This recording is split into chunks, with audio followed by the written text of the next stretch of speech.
In today's headline, a foreign relations scholars has raised questions regarding the recent visit of Ukraine President Volodymyr Zelensky to the country. This development sparks a deep look into the potential implications and underlining concerns of Zelenskyy's diplomatic mission. And the Chinese Coast Guard seized food supplies meant for Filipino soldiers on BRP Sierra Madre. On the other hand, the armed forces of the Philippines deny a video circulating that allegedly shows Filipino soldiers pointing guns at the Chinese. I'm Deivid Lira. Newsline World starts now. First in the news, a foreign relations scholar has raised questions about the recent visit of Ukrainian President Volodymyr Zelensky to the country. MJ Madahar reports. Ukrainian President Volodymyr Zelensky was in the Philippines on Monday, June 4th, for a one-day working visit. Zelenskyy's visit aims to strengthen the 32-year-old bilateral relations between Ukraine and the Philippines. During his visit, the Ukrainian president requested President Bongbong Marcos to send mental health workers to Ukraine. This year, Ukraine is also set to open its embassy in the Philippines. Foreign relations scholar Sasrogando Sasot gave a candid assessment of Zelenskyy's visit to the country. Ukraine is not our significant trade partner and we are not a significant trade partner of Ukraine. Di ba? Ano yung iti-trade? Anong magiging trade relationship nating dalawa? Ano ba ibibenta natin sa Ukraine at ano ibibenta ng Ukraine sa atin? Di ba? Economic ba ang rason kung ba't nandito siya? Wala tayong pera. According to Sasot, it seems that Zelensky is talking to other countries to stop the war in Ukraine. In a report last February, over 31,000 Ukrainian soldiers have died in the war. I think the Philippines might be one of the last countries you need to talk to in order to convince Russia to go back to whatever senses, no? The only country I think na pinagkakatiwalaan na ngayon ng Russia is China. Badmouth pa ito ni Zelensky sa Singapore. So parang iniisip mo ano ba gusto nito? Gusto ba niya ng peace or gusto niya ng kakampi? Gusto niya ng kakampi sa kabardagulay niya sa Russia? Zelensky also invited Marcos Jr. to attend a Swiss-organized peace summit in Switzerland this month to discuss the Ukraine-Russia war. However, Zelensky claimed that there's a conspiracy between Russia and China to prevent the peace summit from happening. Ang kaaway ng Ukraine ay Russia. So, ang dapat niyang kausapin ay Russia. Bakit tayo nasama? Wala tayong influence sa Russia at all. Zero. Sasot advised Ukraine to find a mediator to negotiate with Russia. Ngayon, itong si President Marcos, ano yung may contribute na dyan? He cannot be a mediator, no? Dahil most of the time, parang wala rin naman siya sa sarili. Hindi nga niya solve yung problema sa Pilipinas. Tapos magdalagay pa siya ng Ukraine. Ano pa yan? Hindi pa ba sapat ang problema sa Pilipinas? Sasot hopes that President Marcos Jr. learned a lesson from the Ukrainian president against war. A lesson that will serve as a warning to the President of the Philippines never to enter a war to resolve issues over the disputed territories in the West Philippine Sea and to avoid turning our beloved Philippines into the Ukraine of Asia. For God of beloved Philippines, MJ Mondihar, SMNI News. The Chinese Coast Guard seized food supplies intended for Filipino soldiers stationed on BRP Sierra Madre, while the AFP denied a circulating video showing Filipino soldiers allegedly pointing guns at the Chinese. Let's hear more details from Almar Forsuelo. Definitely, this is illegal. This action of confiscating our supplies is illegal. Dahil hindi naman po talaga dapat ginagawa yan. This was the response of the Armed Forces of the Philippines or AFP Chief of Staff General Romeo Browner Jr. to China's seizure of food supplies meant for Filipino soldiers on BRP Sierra Madre. The official made the statement during a press briefing at Camp Aguinaldo on Tuesday. On May 19, the government troops conducted a new rotation and resupply mission to BRP Sierra Madre or LS-57 at Ayungin Shoal. During the RORE mission, the Philippine aircraft made 4 sorties to drop supplies for the Filipino soldiers. However, the soldiers were only able to retrieve 3 boxes as the Chinese seized 1. Yung pala ilabangan nila. Lako. Wala. Lapitan nyo kagad yung lapitan nyo kagad. Kinuha nila yung para drop. Yung item, kakailapitan nyo, yung item. The video shows a back and forth between Chinese and Filipino soldiers in the water trying to get the supply. Yung parachute, kunin yung parachute. Loko.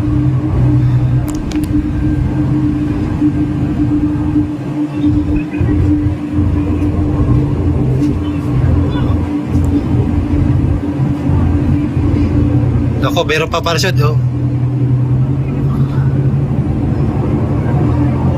According to Commodore Roy Vincent Trinidad, spokesperson of the Philippine Navy for the West Philippine Sea, after realizing that the airdropped items were food supplies, the Chinese threw them into the sea.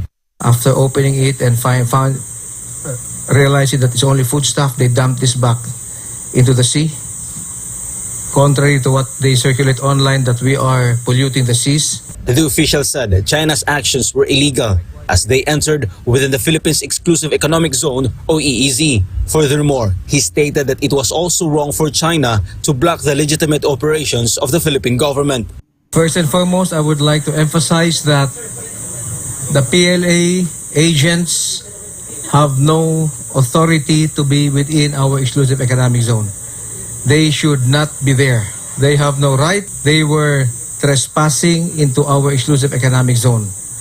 Secondly, they interfered in a legal operational resupply mission. Meanwhile, General Browner explained that they decided to airdrop the supplies to avoid harassment by China, but it still did not work. We did that because we believe that we have to perform our missions in a peaceful manner, no? Kaya nga naisip na natin na mag-airdrop na lang at least para walang resistance.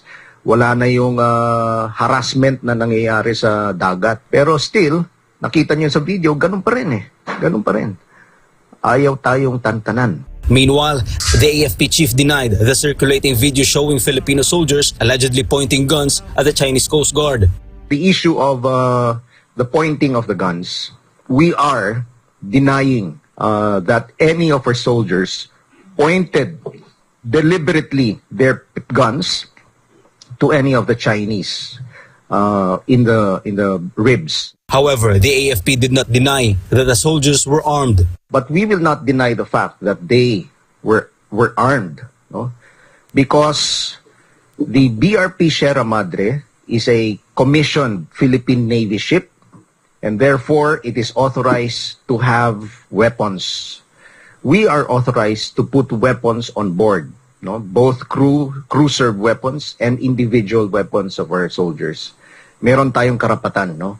Because of the concept of self-defense. General Browner added that the distance of the Chinese to the BRP Sierra Madre caused alarm to the Filipino soldiers, but they are aware of the rules of engagement. In this case, because of that intent of the Chinese Coast Guard to get our supplies, they came very, very close to the BRP Sierra Madre. No? And of course, this posed, from the point of view of our soldiers, this posed a danger, a threat, no? Dahil napakalapit na nila. That is why there were videos, there were images of our soldiers carrying their guns. But they, again, I would like to emphasize, they did not point their guns to the Chinese. No? Meron po tayong sinusunod na rules of engagement. Alam po ng mga sundalo natin yan. In the end, the AFP chief said they have reported the incident to the concerned authorities. We have reported this already to our Department of National Defense. We have provided the information to the Department of Foreign Affairs. So we have done our part. It's up to DFA now whether they're going to file a protest for this action. Illegal action that was done by the Chinese Coast Guard. For God and my beloved Philippines, Almar Forzuelo, SM9 News.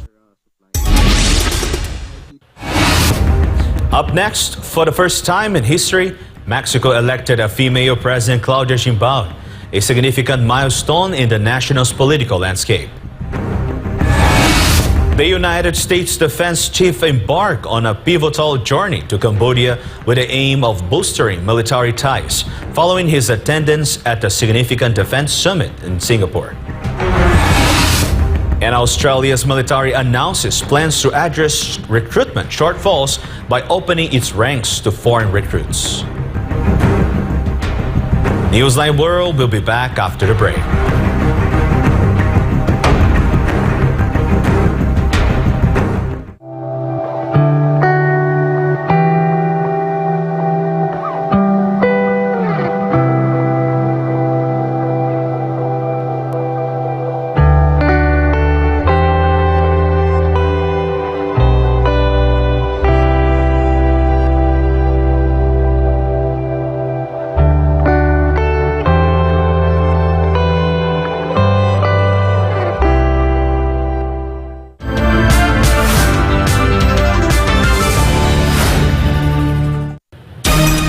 Mexico made history by electing its first female president, Claudia Sheinbaum. Let's hear more about this historical event with Federico Veloso. Claudia Sheinbaum won the presidential elections in Mexico, making history as the first woman to assume leadership of the country's government, as indicated by official preliminary results. Leveraging her background as a climate scientist and former mayor of Mexico City, Sheinbaum capitalized on the popularity surge fueled by her enduring political alliance with the outgoing leftist Mexican president, Andrés Manuel López Obrador, in their Morena party. The National Electoral Institute's president said Sheinbaum had between 58.3% and 60.7% of the vote, according to a statistical sample. Opposition candidate Xochitl Gálvez had between 26% and 28.6% of the vote, and Jorge Álvarez Maínez had between 9.9% and 10.8% of the vote. Sheinbaum's Morena party was also projected to hold majorities in both chambers of Congress. With her new presidential role, Sheinbaum will encounter various obstacles such as security, organized crime, energy, and immigration, shaping the crucial U.S.-Mexico bilateral relationship. The Sunday election occurred only months prior to the U.S. presidential election, in which immigration holds a substantial significance. In response to the announcement of her anticipated victory in Mexico's presidential election early Monday morning, Claudia Sheinbaum stated that her administration will govern all Mexicans without distinction, acknowledging that not everyone may endorse her policies. The presidential election must be validated by electoral court, and if confirmed, Sheinbaum will commence her presidency on October 1st. This has been Federico Veloso, your global correspondent for SMNI News. The defense chief of the United States traveled to Cambodia to boost military ties after attending a defense summit in Singapore. Let's find out more with Anissa de Guzman. U.S. Defense Secretary Lloyd Austin visited Cambodia, a close ally of China, as part of a one-day working visit. Austin was warmly received by Cambodian Hun Manet and other senior officials. Both Austin and Hun Manet graduated from the United States Military Academy at West Point, with the U.S. Defense Chief graduating in 1975 and the Cambodian leader in 1995. Opportunities to deepen the bilateral defense relationship between the United States and Cambodia were discussed, according to Austin. The U.S. Defense Chief also met Hun Manet's father, Hun Sen, the former Prime Minister of Cambodia who served the country for nearly 40 years. Austin's visit to Phnom Penh on Tuesday happened days after Cambodia and China ended their largest annual military exercises. Hun Sen established close ties with China during his nearly 40-year rule, with his son, Hun Manet, following in his footsteps. The former prime minister even described China as Cambodia's most trustworthy friend. Reporting from Thailand, I'm Anissa de Guzman, your global citizen correspondent for God and our beloved country, the Philippines. The Australian military will soon welcome foreign recruits in its ranks after struggling with recruitment shortfalls. Tricia Molina files this report. The Australian Defence Force wants to expand its numbers in the face of what it says are growing national security threats in the region. Starting in July, New Zealand nationals who are permanent residents of Australia can apply to join the Australian military. Meanwhile, recruits from the United Kingdom, the United States, and Canada are welcome to apply from January 2025. Those wishing to join must have been permanent residents of Australia for more than a year and must not have served in any foreign military in the past 2 years. Australian Defence Minister Richard Marles said changes in the Army's eligibility requirements are important to meet the nation's security demand through the next decade and beyond. The Australian Defence Force is already short of about 5,000 people, according to the latest government estimates. Australia is also teaming up with the United Kingdom and the United States in building nuclear-powered submarines under the so-called AUKUS Trilateral Security Agreement to counter China's increasing influence in the Asia-Pacific region. Reporting, this has been Tricia Molina, SMNI News. South Korea announced plans to suspend its military agreement with North Korea days after Pyongyang sent dozens of balloons filled with trash and manure to its neighboring country. Kim Sang has the news. Tensions in the Korean peninsula took a new turn after South Korea responded to what it described as North Korea's vulgar and provoking behavior last week. South Korean officials held a cabinet meeting on Tuesday to discuss the matter.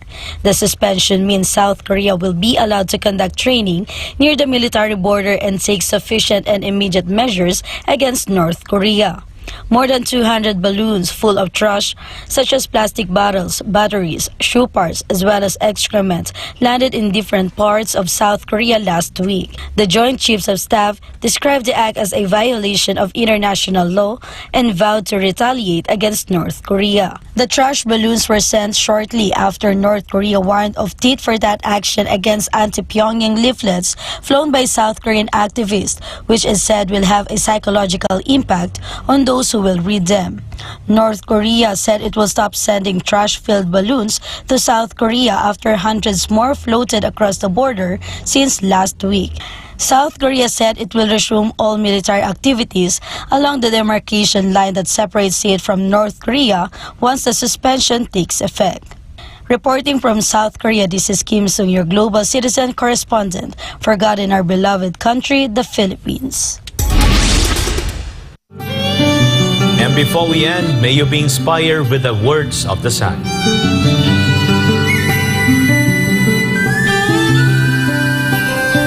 Do what is right. Defend what is right. Die for what is right.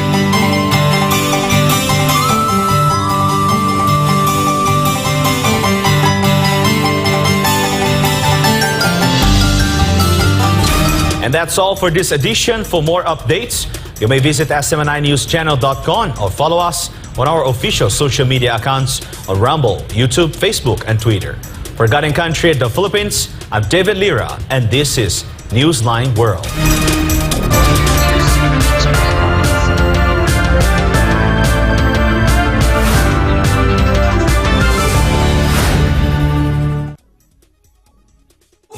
Subscribe to SMNI News Channel and turn on the notification bell to keep you up to date. Also visit our official social media accounts and join our community on Viber and Telegram.